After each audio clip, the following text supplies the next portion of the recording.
Hello everyone! Today I am here doing the Dark Academia book tag. Before I get started, I just want to mention that I don't like the lighting right now, but I don't know how else to fix it. I tried.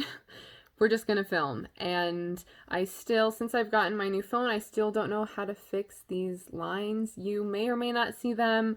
They come and go, I feel like, as I film, and then when I play the video back on my computer, it shows up every so often. But if you're wondering, if you see these lines, yeah, I know, they're there. I don't know how to fix it yet, but I'm gonna look into it more. I just haven't done it yet. So, last month, I really wanted more classic book content, and so I was just on YouTube searching for booktube channels to subscribe to and who did more videos with classic literature. And I ended up discovering and subscribing to more than these two channels, but the creators of this tag, I ended up subscribing to their channels, and then as I was watching their videos, they collaborated together and made this tag video, which I thought was kind of funny because I had discovered them separately, you know? So the two creators of this tag are Emma at the channel called Emmy and Carolyn at Carolyn Marie Reads.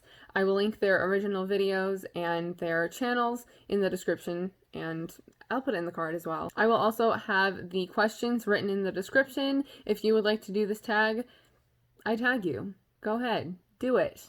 I don't really usually formally tag people or anything. I'm just if you want to do it, go for it. And I have my tablet here where I've written things down. I've prepared my answers except for there's a quick fire round at the end. I didn't look those over because I wanted to actually be able to do it on the spot, you know? I think the only other things that I want to say real quickly are that I was trying to go for things that I think fit the dark academia aesthetic. I feel like the aesthetic is pretty universal when you think about it. I'm thinking of when I look up things on Tumblr or BookTube. I feel like everyone has a similar idea of what dark academia is, but just so that I didn't have a bajillion things that I wanted to talk about, or that I could at least narrow down my list, I tried to make it fit the dark academia aesthetic. Which, if you haven't guessed already, I do have multiple answers for some of these questions. I will also have information about what I'm talking about in the description as well. Usually I will have lots of things in the description, I'll just say. Because let's get into the actual questions. Number 1, what is your favorite academia or dark book and movie? Of course, multiple answers here. I have 3 books. And the first one is the dark academia book. And I'm pretty sure this is going to be a lot of people's book answer. So that's another reason why I wanted to mention more than one, because I have The Secret History by Donna Tartt. This is one of my favorite books. I read it 3 years ago now? 2 years ago. 2018, I'm pretty sure. And I probably actually have a video discussing it, which I'll look up and put in the card and in the description. I think in a favorites video at the end of the month that I did. Okay, anyway. The Secret History by Donna Tartt. I love this book. It is about a group of pretentious, prestigious students who murder one of their own.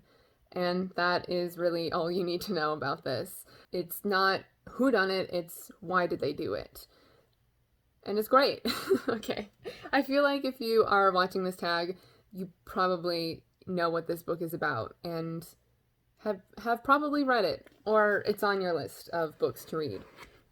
And then I have these 2 other books are either more on the academia side or more on the dark side. So for the academia book, I have The Bell Jar by Sylvia Plath.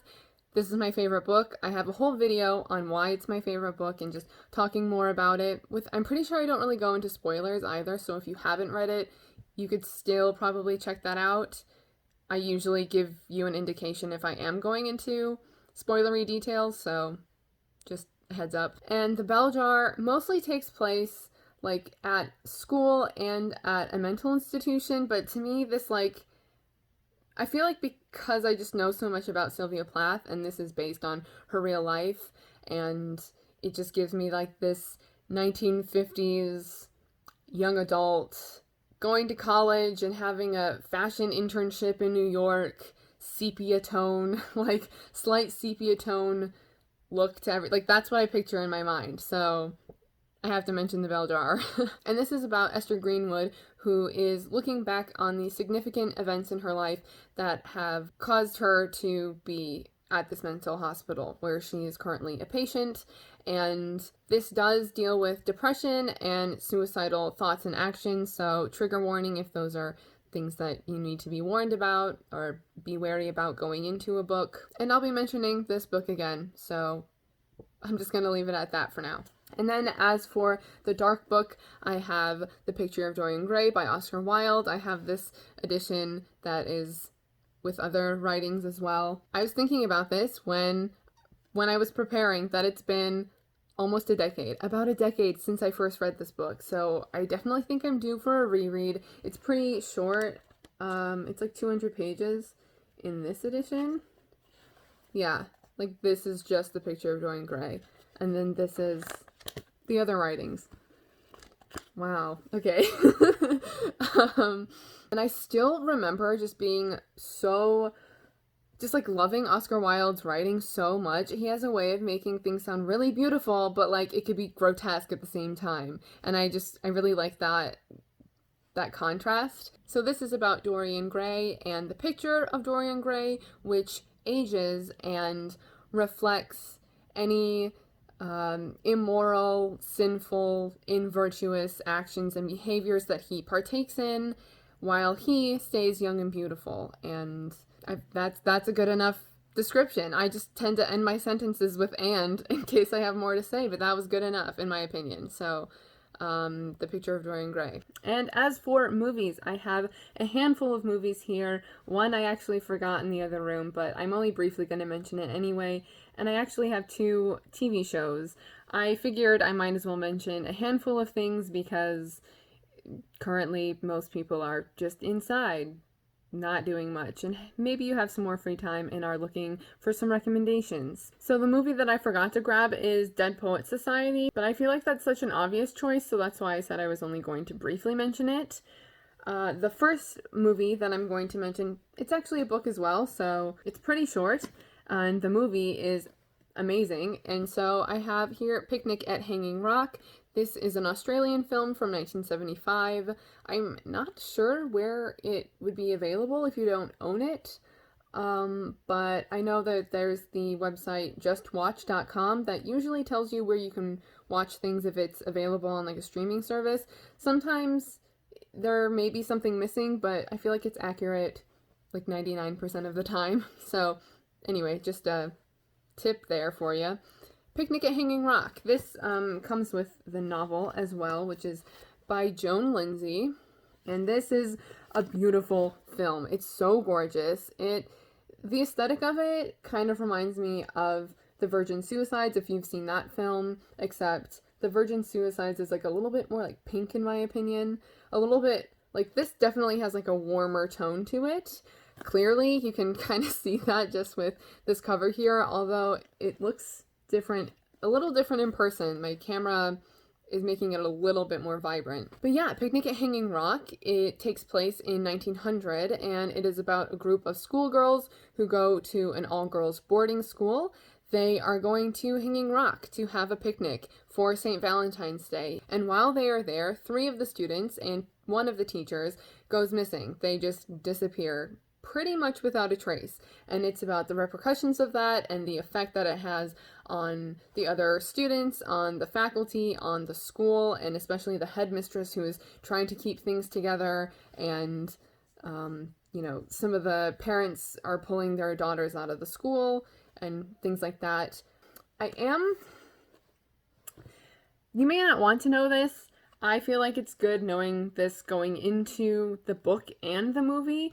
I know that Joan Lindsay had written a final chapter of the book, and then her editor told her to take it out. And that is like the revealing chapter. Like that's pretty much the explanation of what happens. And it's also called something else. I don't know the information off the top of my head as well. So as well as I could, I'm just going to look it up and put it in the description. That's what I'm saying, basically. I don't know it very well off the top of my head. The phrasing was coming out oddly. Yeah, so I'll leave that information in the description. So if you don't want to know what I'm about to say, it could be a spoiler, but I feel like it's best knowing this going into it. I may have kind of already like hinted at it a bit, but I'll leave like a timestamp or just mute for like 30 seconds. I think it's best going into this knowing that it has a lack of resolution. You don't really find out what happened to the girls and the teacher. They just disappeared, and that's that. It's not about the mystery of like what happened to them. It's about the effect that it has on everyone else, on the other characters. So don't go into it. I would suggest not going into it thinking it's going to be like a mystery, because you don't get a resolution for it. And then another film I have is Rushmore. This is from 1998. Yeah, okay, I just wanted to double check. From 1998, this is Wes Anderson's second film. It's about Max Fisher, who goes to Rushmore, and he is the worst student at Rushmore Academy. And he's not good in the academics department, but he loves extracurricular activities, and that's where he excels. He's founded lots of clubs. Oh, what's that line? He like saves Latin club. I save Latin. What did you ever do?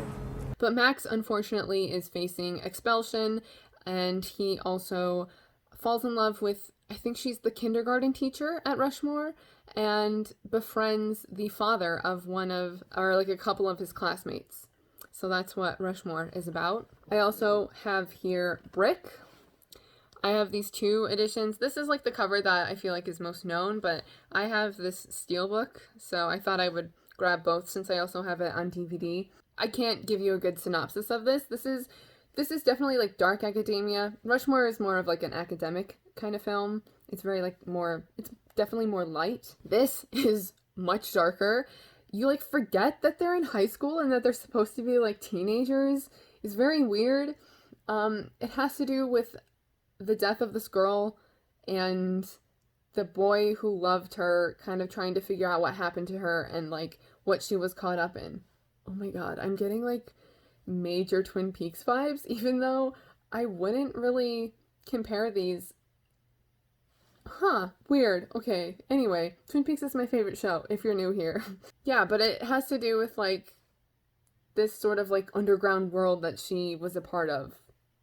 Because like, I feel like there's like a high school mafia in this. Like it's very odd. And I'm not doing a very good job of explaining it, but just like watch the trailer or something. And then another dark academia film along the same lines as Brick, but a little bit more like fantastical in a way. And also, I don't really know what happens in this movie. The last time I watched it, the ending made me really confused. And that's Donnie Darko. What's Donnie Darko?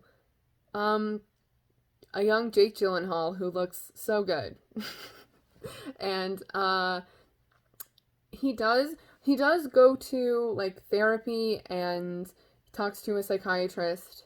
So I can't remember exactly why he like goes there. So I would look into that if that's something that you may need to look up certain trigger warnings for. This is that movie where he has the imaginary friend bunny named Frank. And that's all I'm going to tell you. Mostly because I feel like, again, I just said that I kind of get the plot mixed up. Alright, and then we have the movie She's the Man, which is not dark. It's academia and a retelling of Shakespeare's Twelfth Night, but it's definitely not dark. It's hilarious, and I just had to mention it because I love this movie and just recommend it, and I love it. Okay. I already said that like 3 times. Like, I love it. Clearly. I can quote so much from it, but I'm not getting into it. And then I'm also going to mention this movie that I don't have called Gossip. It's from the year 2000. It's very like late 90s, early 2000s, like techie in a way, if that makes sense. Like the way like the transitions are and the editing is. When you see it, you'll know what I mean. If you just like look up the trailer. but it has to do with this group of students like forming their project for a class on like starting a rumor and seeing how far it gets like out of hand, like how it develops and morphs into something bigger than the rumor that they just sort of like started they like threw into motion, but very, very subtly. But I just remember this like being really twisty turny, and I was like, no, they want me to think this is happening, but I think this is happening. And then the 2 TV shows, we have Penny Dreadful and The Knick. Penny Dreadful is the dark TV show that brings literary characters from like gothic literature together. These are only the first 2 seasons. There is a 3rd season, and they're doing like a follow-up series called Penny Dreadful City of Angels, I think. It's very weird though, because I feel like they should have called it something else. It takes place, I think, in the 20s in LA, and it's like, but Penny Dreadful was like Victorian era England, and like has literary figures. That was like a big draw for me when it came to the show initially. Yeah, so here are the first 2 seasons. There are only 3 seasons, and it's on Netflix, at least in the US. In terms of characters, there's Dorian Gray, there's Victor Frankenstein, who is my personal favorite character. He's a mess, but for some reason he's my favorite. Therefore, there are also creatures that he creates. There is Dr. Jekyll in the 3rd season. Overall, there's like hints at Dracula, and Dracula comes into play more in the last season. In the 3rd season, you have Mina Murray and Sir Malcolm Murray. He's more of a main character in the show, but Mina Murray is present. She has more to do with like the backstory of one of the main characters, Vanessa Ives. I would pretty much say that she's the main character though.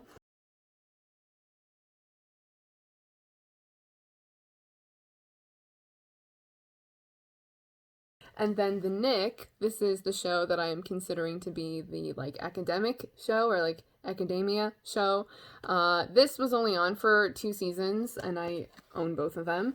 And then it was unfortunately canceled. It was on Cinemax, so if you like have Cinemax, I'm not sure where else you could watch this, but it takes place, I think, in the year 1900. I could be off by like, it could be like 1901 or 1902, but I think it's 1900. Mostly takes place at the Knickerbocker Hospital in New York, and it has to do with medicine and health and surgery and stuff like that at the turn of the century. It says modern medicine has to start somewhere on the front of the 1st season.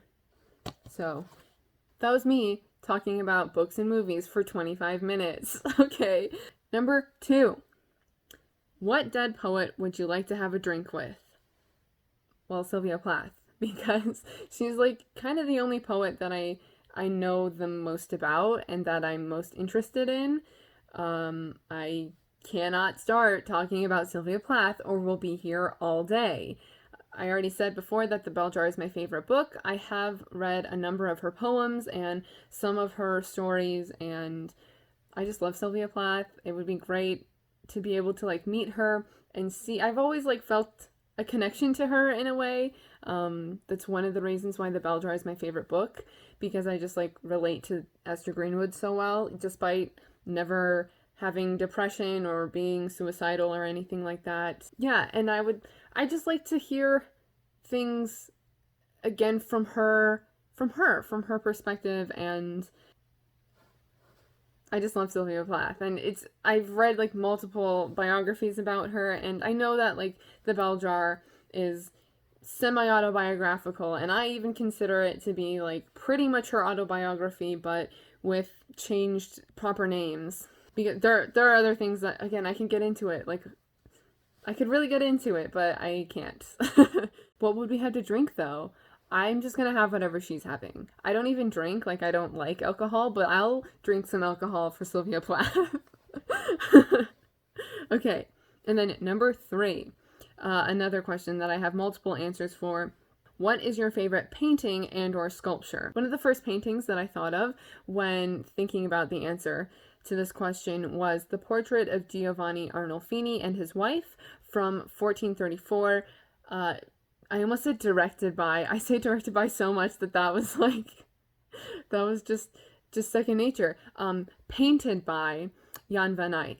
And this is like an early Renaissance painting, Dutch painting. This stands out to me because of just the detail in the painting. And I should move to the side. I'll put it here.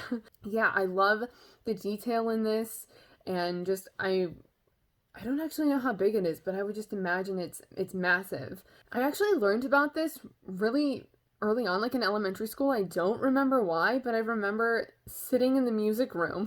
For some reason, we were in the music room, and yeah, one of my teachers was like talking about it, and she was pointing out like the mirror in the background and how like there's literally the reflection of like the painter. And I just think that's so cool. And I also just really like the way that Dutch portraits are. When I went to, 2018 in, I think, August, I went to the DIA, which is the Detroit Institute of Arts, when I was visiting friends and family in Michigan. They had this whole exhibition of Dutch paintings. It was Dutch paintings that were like portraits and still life, so a lot of florals as well. And I just really liked them a lot. And I know that they were from various periods, but I don't know, there's just something about Dutch portraits that I really like. Another painting that I thought of, which I feel like for a while is what I considered to be my favorite painting. It's called Open Green from 1923 by Wassily Kandinsky. I almost said directed by again. Oh my goodness. And I saw this at the Norton Simon Museum. I don't know what city that's in, but I live in Southern California, and my junior year of high school, I took AP Art History, and that was my favorite class in all of high school. And me and my best friend, we're still best friends, we met in this class. This was going on a decade ago. What the heck? Like 8.5. Okay, but anyway, we went, for this class, we had to, I think it might have been extra credit. But we had to like fill out an assignment for it anyway. We could go to a museum basically, and we went to the Norton Simon, and this is where I saw this painting. I hadn't seen it before, like online or in any art history book or like art related book, and I just really liked it. I love green and I love purple, and I feel like those colors are the colors that like stand out the most to me in this painting. I just really like it. I have no further explanation, and when someone mentions like paintings and favorite paintings, like this comes to mind almost immediately for me. So Open Green. And then, as I mentioned before, just a couple years ago, I went to the DIA, and my favorite painting that I saw there that day was Love Flight of a Pink Candy Heart from 1930 by Florine Stettheimer. I had never heard of her before, but I just love like the pastel colors in this, and it's just so like light and airy, and like I just love it. When you like something, and you can't necessarily explain why you do. But also, someone that I went to school with in Michigan recently posted photos of some things that she saw at the Met, and one of those paintings, I was like, oh my gosh, I really like that. What is that? And it's another painting by Florine Stettheimer. So I was like, wow, I really have a specific taste. Yeah, and so that's one of the reasons why this like stands out to me, is why I wanted to mention it, because I feel like this is like a more recent favorite for me. I saw this in person, so I will put a link in the description to the post I made when I went to the DIA, or like it was like maybe one of those like throwback Thursdays, like, and like here are the paintings or some of my favorite paintings that I saw when I went. And I feel like when you see things in person, it really can make such a huge difference. Like, to be honest, I've always kind of, well, especially like in my art history class, I kind of thought that like Van Gogh's overrated. Wrong. Like when you see like the brushstrokes like in person, it's just like, whoa. But it's true. I didn't even see like his self-portrait, one of his self-portraits was there, but like wasn't there. Like there was a space for it on the wall, but it was being lent out to another museum, and that was disappointing because that would have been really cool. But just like different landscapes that he did, and there was, I think, a portrait of like a sailor or something, and I was like, I really like this, but I've always thought of him as sort of like an overrated artist. But I think just mostly because if you don't know that much about art, if you're not that into art, there are just like names that you've heard before and you're like, oh yeah, he's a painter. And Van Gogh's like a recognizable name, even if you're not into art that much. All right, and then 3 sculptures. So the first one that I thought of, I had to look up what it was specifically. It's called Bust of the Veiled Woman, or Puritas. It was sculpted from 1717 to 1725, and it's by Antonio Corradini. And I just love the way like a sculpture looks when someone has like a veil over them, like or cloth, and you can like see the person like under the cloth. Or it doesn't even necessarily need to be a person. It can just be like an object under fabric. It looks like that's so impressive. It's so impressive. I also thought of The Ecstasy of Saint Teresa, sculpted from 1647 to 1652. This is by Gian Lorenzo Bernini, and I really like this one, but I just really like it. I also like the sort of like gold details, like not just the statue itself, but the whole like installation of it, if you get what I mean. And then another Bernini sculpture, The Rape of Proserpina. Proserpina? Is that a typo? I'm questioning it. I had to look up the title, so I'll like put it on the screen or something like that if I'm messing it up. This was sculpted from 1621 to 1622. Again, it's also by Bernini, and the thing about this one that I really like, which sounds kind of terrible because it's like called The Rape of someone, but like you can see the guy. I don't know who the guy is. I don't know who the guy is, but you can like see like the indentation. Like he's grabbing her thigh at one point, and you can like see the indentation of his finger is there and like his hand there, and it's just like whoa. And like you know that shadow is it's created like that because of the sculpting. Otherwise it wouldn't look like an indentation. You know what I mean? It's so impressive. It's so impressive to me. And then I have one more like art piece to mention, because it's not really a painting, and it's not a painting, it's not a sculpture. It's just an installation. And this is just one of my favorite pieces that I had to mention it, but it doesn't really belong in either of these categories. It's called The Dinner Party. It's from 1975, and the artist is Judy Chicago, although she did have help from a lot of other people. I don't even know how big it is. It would be so cool to see this in person. It's this, oh my god, there's so much to go into for The Dinner Party, but as quickly as possible, it is I'm gonna put a picture up, but still, it's a triangle-shaped table, not like a full table, just like the outline of a triangle, and it's on a triangular floor, and the floor is made up of a bunch of different tiles that have it's from the feminist movement of like art period. I'm forgetting specifics off the top of my head, which is really disappointing, but I think it has like the names of a lot of different women who are significant in history, whether they are well known or maybe lesser known and more so forgotten about. Yeah, on each side of the table there are 13 table placings for 13 different women who are, again, important to history and important women for women. And each side is also like represents a specific time period.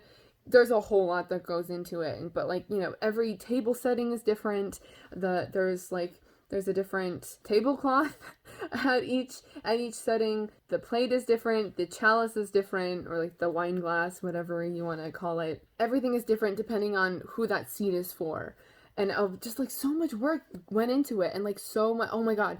Wait, when I was looking this up, I came across it's probably like a documentary about the making of The Dinner Party, which I'll leave in the description. I didn't watch the whole thing. I only watched like the first 5 minutes or so and then like skipped around a bunch. But like, man, Judy Chicago like knows what she's talking about. She did so much research to make sure that like every detail of every table setting for these women individually like represented like the time that they are from and what they did, like, oh my god, like in their lives, and just so much. Okay, all right. And then number 4, what is your favorite architectural marvel? And I also put multiple for this one because I just had to, apparently. It's hard when you have like, I don't have a specific like taste in something. Like, yes, I do, but it also like varies. Like, I could never have like an Instagram theme or like a Tumblr theme or something. Like, I could never have like a theme because like, what if you want something different? Anyway, so I have like the Palace of Versailles would be amazing. Just the whole thing. The whole palace would be amazing. I have a lot of different places in Paris written down. So Sacré-Cœur, the Cathedral of Notre Dame, La Sainte-Chapelle, and then also, and here are some photos of the places that I mentioned because I wasn't off to the side. I should stay here, shouldn't I? And then also, I really like the La Basilica de la Sagrada Familia. Oh my god, that was probably terrible. I took French, not Spanish, but that is in Barcelona. It's so cool looking. So I had to write it down. Okay. Number 5 is, what Shakespeare play would you like to be the lead in? And I actually haven't read that much Shakespeare, so I didn't want to do choose a female lead of a play that I hadn't read before. So what came to mind immediately for me was Lady Macbeth from Macbeth. I actually recently watched the 2015 film adaptation of this, and I didn't really like it. Like, it sucks because I really like Marion Cotillard, but her like monologue, you know, like the out damn spot monologue, was like really boring.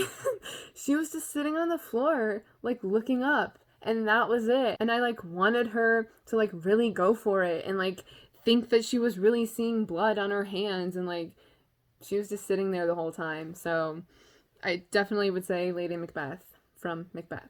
Oh boy, all right. Here we go.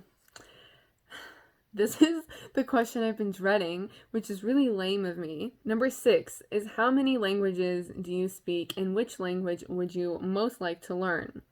Obviously, I speak English. I keep tripping over my words in this video as I'm recording, so not sure how well that's coming off, but I speak English. All right, and then I took French in school, so I speak French, and like, I feel like I should speak French, right? But like, I don't usually speak French in front of people. So let's see. I probably am gonna have to think about the sentences. Oui, donc je parle un peu le français. J'ai appris le français à l'école pendant 5 ans. Il y a beaucoup de choses que j'ai oubliées. Je ne suis pas au courant. I don't keep up with it.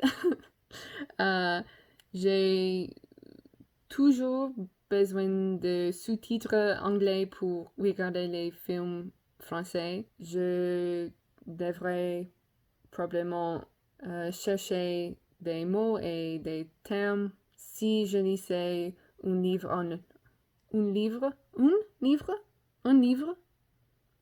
Lisez un livre en français. J'ai des livres en français. Et je voudrais continuer à l'apprendre. J'ai essayé Duolingo, mais I didn't like how much was review. Okay, I have to stop. I wrote this down so I like knew what I would say, but I feel like I was just trying.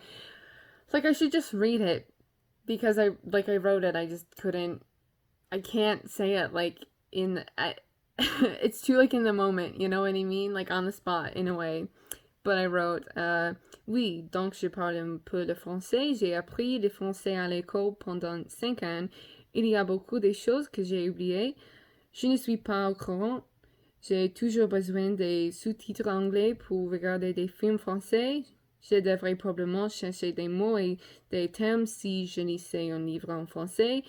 J'ai des livres en français, je pense que 6, et je voudrais continuer à apprendre. Il y a des années, j'ai essayé Duolingo, mais cela m'énerve à cause de ce que je savais déjà. Oh my god. Oh my god. I'm never doing that again. Alright, and then, hold on a moment. I don't know if I can do this. Woo! Okay, so the other part of the question was, what language would you like to learn?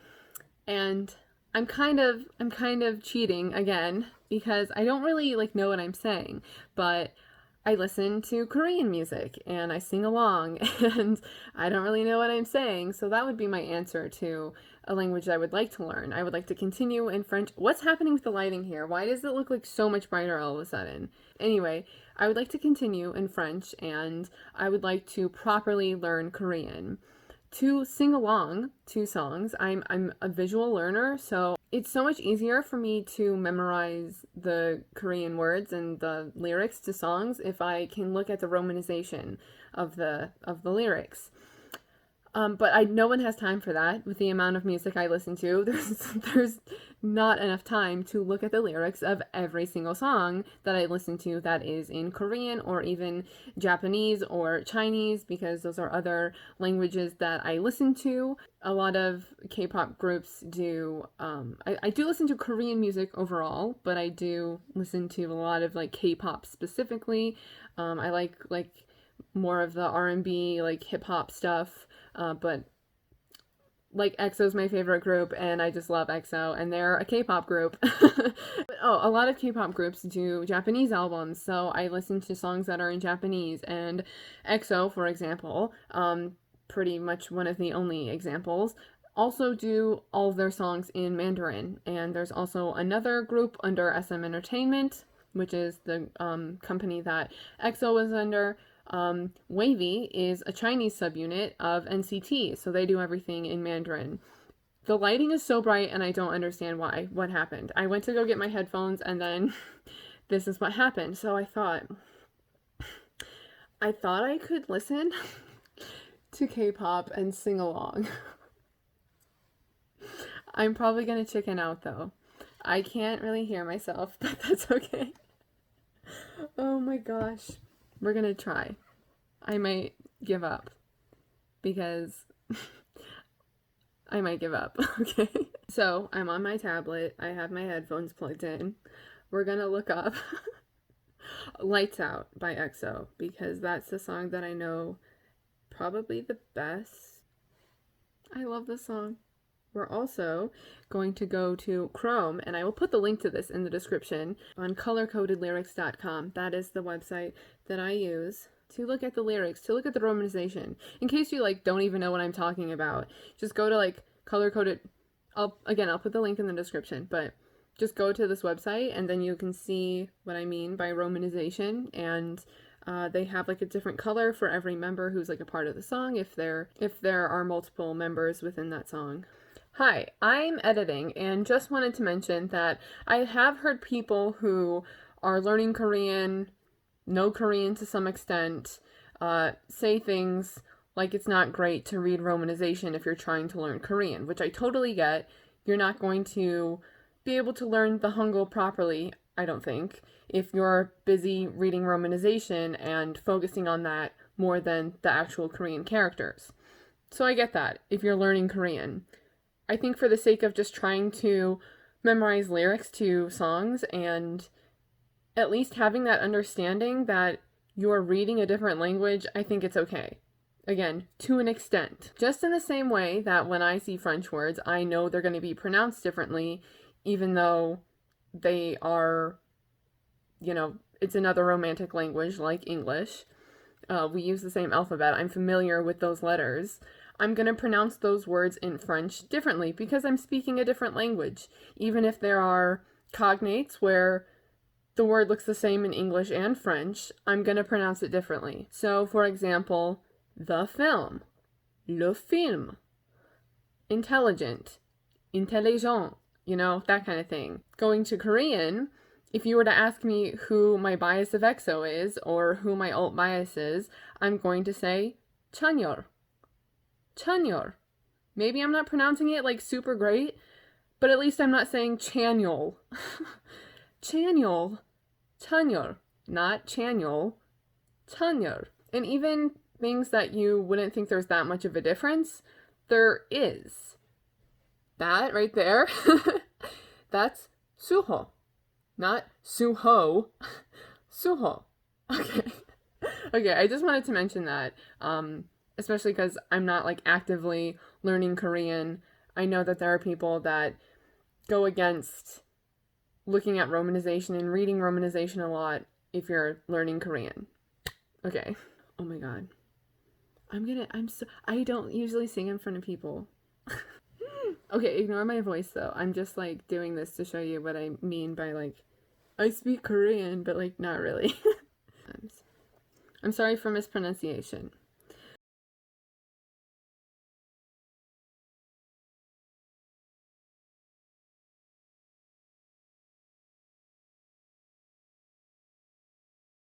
하늘이 구름을 가렸지 그대도 잠시가 여진다면 다시 또 그대 There's like Enya sounds in the background. 그대 비춰줄게 내 밤에 잠이 들어 이렇게 시내마요 다시 또 아침이 올 테니 오늘은 그대서 그대가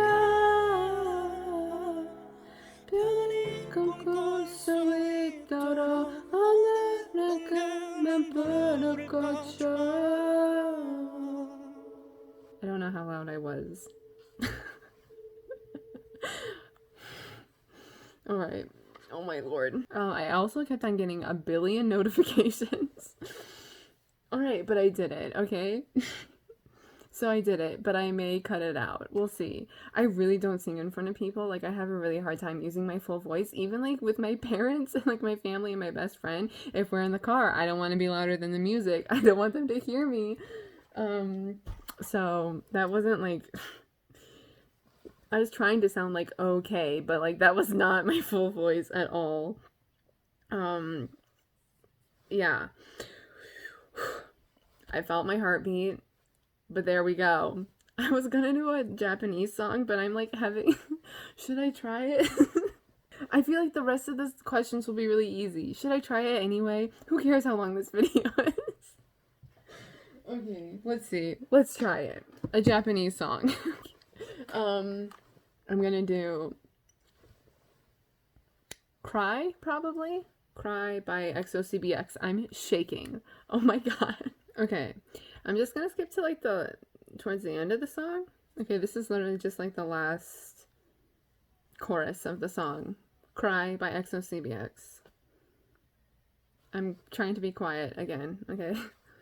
I will not cry, cry, cry.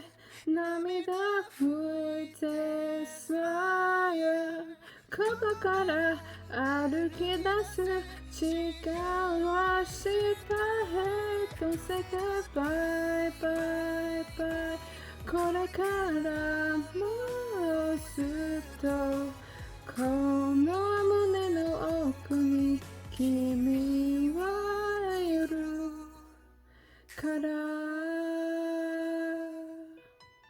Back to the questions. Okay. Now that my brother is wondering why I'm singing alone in my room at like 5 a.m., let's continue. Yeah, so like just to clarify, I don't actually speak Korean or Japanese or Mandarin. I did not sing Mandarin, but I sang Korean and Japanese. That wasn't my full voice. I have terrible stage fright and can't believe I just did that, but here we are. I couldn't really hear myself. I feel like that was better though, or else I would have been really caught up on like what I sound like when I was really just trying to show you like this is me singing along to K-pop. All right, anyway, let's continue. Number 7 is, what is your favorite quote from poetry, prose, plays, etc.? So mine is from the Bell Jar. I'm super shaking now, so I'm sorry if you notice that I'm like shaking. It's just because I was just singing. In this edition, it's on page 56. I think I'm just gonna read you the like entire page pretty much. Specifically, it's the part where Buddy says a piece of dust, because it's not really like this specific quote, a piece of dust. It like has to do with the context and like the whole situation. So I will read from the bottom of page 55 to the top of page 57 from this edition of The Bell Jar by Sylvia Plath. Oh, maybe I'll put like the lyrics, or the lyrics. Maybe I'll put the I don't know how I'm gonna edit this video yet. I'll maybe put the quote, all of everything I'm saying, you know, in the video, visually. All right, here we go. In his letters, Buddy kept telling me how he was reading poems by a poet who was also a doctor, and how he'd found out about some famous dead Russian short story writer who had been a doctor too, so maybe doctors and writers could get along fine after all. Now, this was a very different tune from what Buddy Willard had been singing all the 2 years we were getting to know each other. I remember the day he smiled at me and said, "Do you know what a poem is, Esther?" "No, what?" I said. "A piece of dust." And he looked so proud of having thought of this that I just stared at his blonde hair and his blue eyes and his white teeth. He had very long, strong white teeth, and said, "I guess so." It was only the middle of New York a whole year later that I finally thought of an answer to that remark. I spent a lot of time having imaginary conversations with Buddy Willard. He was a couple of years older than I was, and very scientific, so he could always prove things. When I was with him, I had to work to keep my head above water. These conversations I had in my mind usually repeated the beginnings of conversations I'd really had with Buddy, only they finished with me answering him back quite sharply instead of just sitting around and saying, "I guess so." Now, lying on my back in bed, I imagined Buddy saying, "Do you know what a poem is, Esther?" "No, what?" I would say. "A piece of dust." Then, just as he was smiling and starting to look proud, I would say, "So are the cadavers you cut up. So are the people you think you're curing. They're dust as dust as dust. I reckon a good poem lasts a whole lot longer than 100 of those people put together." And of course Buddy wouldn't have any answer to that, because what I said was true. People were made of nothing so much as dust, and I couldn't see that doctoring all that dust was a bit better than writing poems people would remember and repeat to themselves when they were unhappy or sick and couldn't sleep. Okay, yes. So that is the part of the Bell Jar that is like, just really stands out to me, because as much as I like totally agree with what she's saying, the lighting is so bright. Someone fix this. As much as I like totally agree with what she's saying, I just go like a little bit further with this explanation, because I think it's great. Like, yeah, people are dust, poems are dust, and it's so amazing and crazy that the lighting sucks. Okay. Okay, I closed my bathroom door a little bit to try to make it not so bright. What was I saying? I think it's amazing. It's so amazing that we can take a poem and just like have, it's like just words on a page in a specific order, like those specific words in a specific order, and it can have so much meaning to somebody.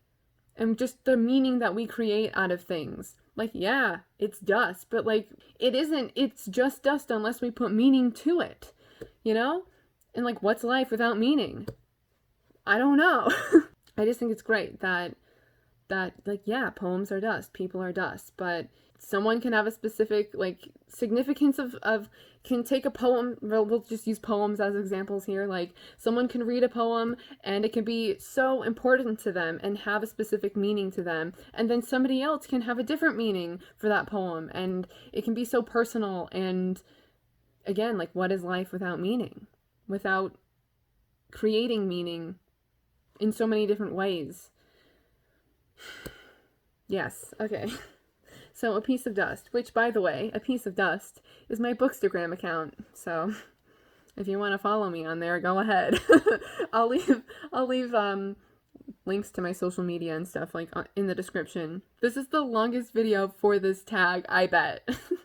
All right, but anyway, number 8. What fictional character's death is your ideal way to go? And I'm just gonna write down what I wrote here. So I was like thinking, and then Dumbledore? I was just trying to think of someone who had a really long life and probably still had a number of years to go, but was killed. I'm going to assume his death was mostly quick and painless. It sucks that his body fell out of the tower and in reality was most likely a mess lying on the ground. I also like the idea of being martyr-like and being remembered mostly fondly after I'm gone. I guess if we're not taking age and such into consideration, though, and truly talking about ideal way to go, I'd have to say Lily Potter's death, sacrificing herself for her son, which casts pretty much the ultimate protection spell.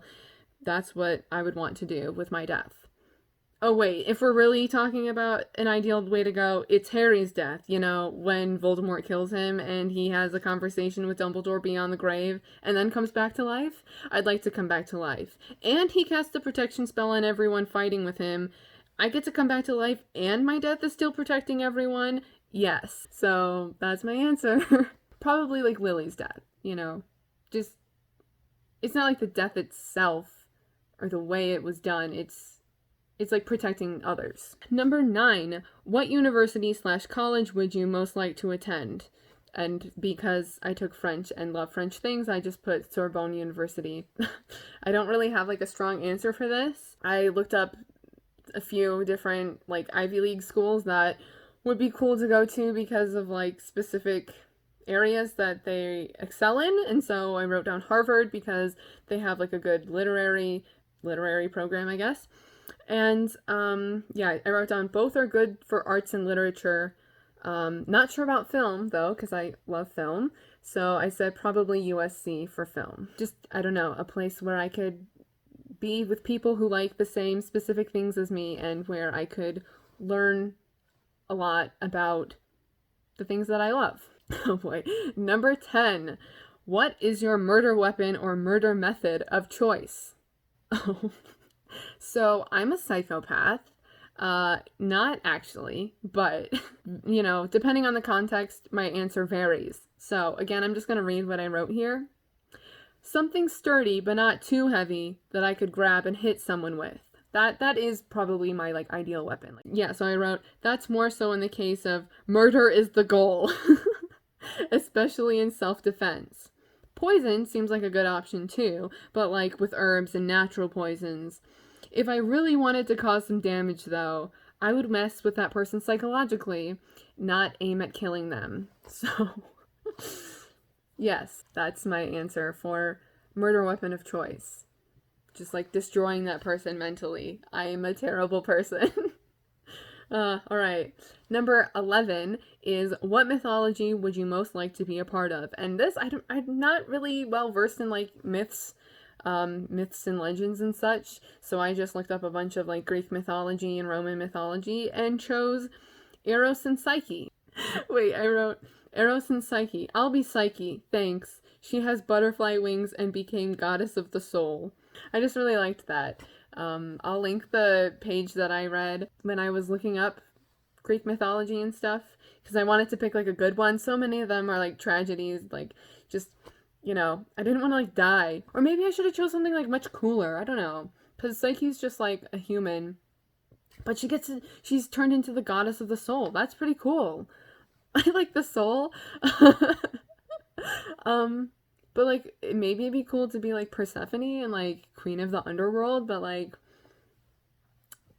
you have to go through some hardships to be queen of the underworld, right? Number 12 is if you had a PhD, what would you choose to do it on? And I wrote like a bunch of things because I just have too many interests. I feel like if I really was to choose just one, I'd probably say art history, but I'm also going to say literature and film. I don't know about like any type of literature specifically, just overall literature and film. and art history. And then the last question before the rapid fire round is, which fictional character would you die for? And my answer here is Rose. Rose Mountratchett, from The Forgotten Garden by Kate Morton. This is one of my favorite books. It's historical fiction. Oh boy, there's all of Kate Morton's novels have like a present and then the past, and you're like learning about the past, and maybe it's like in connection to the present. This one has like various timelines though, which is why I said oh boy, because this one is a little bit more convoluted in terms of like trying to tell you a synopsis. Ultimately, it's about a girl, Nell, who on her 21st birthday finds out that she's like unofficially adopted. I won't get into the details of that, but then she runs away and tries to find out who she is. And that's in maybe like the 20s? I could be wrong on that decade, but fast forward to like the present, and her granddaughter Cassandra is going through her things. Nell has died and left behind a lot of stuff that Cassandra is going through, and discovers all of this research that Nell was doing to find out who she really was. And so Cassandra continues Nell's quest to find out who she really was and who her family is. But mostly, like, I say all that, but really it's mostly about the over here, apparently this is the timeline. Mostly it has to do with these characters in the past and how they relate. Obviously the mystery in this one, all of Kate Morton's novels have like a mystery like weaved into the story, but really it is like about the characters and the overall story. It just so happens that with this one, the mystery is how is Nell connected to these characters. Usually it's like somebody sort of like telling a story, and you already know this connection, but the connection is part of the mystery of this one. And Rose is one of the characters in the past, and so technically, like, she dies because she's not in the present. By the time it's the present, she's died.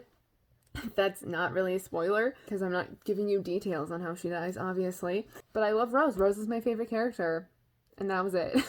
Once I thought of her, I was like, yeah, Rose. But then I was like, wait, like any character from like books and from film and from television and from anything? And then my mind went blank, and I was like, well, I guess maybe I'll mention Luna Lovegood because she needs to be protected. But ultimately, yeah, Rose is my answer. And finally, ladies and gentlemen, if you are still with me, thank you for being with me. Please leave comments in the comment section, literally about anything I even mention. Thank you. Finally, the rapid fire round. Here we go. Pick one. Leather-bound or cloth-bound books? Rapid fire. Yes. I guess leather-bound? I don't really have a preference, so I'm just gonna say leather-bound. 2. Dog earring pages or highlighting pages? Highlighting, I think. Not highlighting, but like a pen. A pen. Can I cross out both answers and say a pen? 3. Sculptures or paintings? Paintings. 4. Piano or violin? Piano. 5. Films or theater? Films. 6. Poetry or prose? Prose. 7. Museums or bookshops? Museums. 8. The smell of books or the smell of coffee? The smell of coffee. Well, it says coffee or tea, but like I love coffee. Coffee is like one of my favorite scents, so coffee. 9. Fountain pen or typewriter? Oof. This is not rapid. I think I'm I think I'm gonna go with a fountain pen. 10. New or used books? I'm gonna go with new books.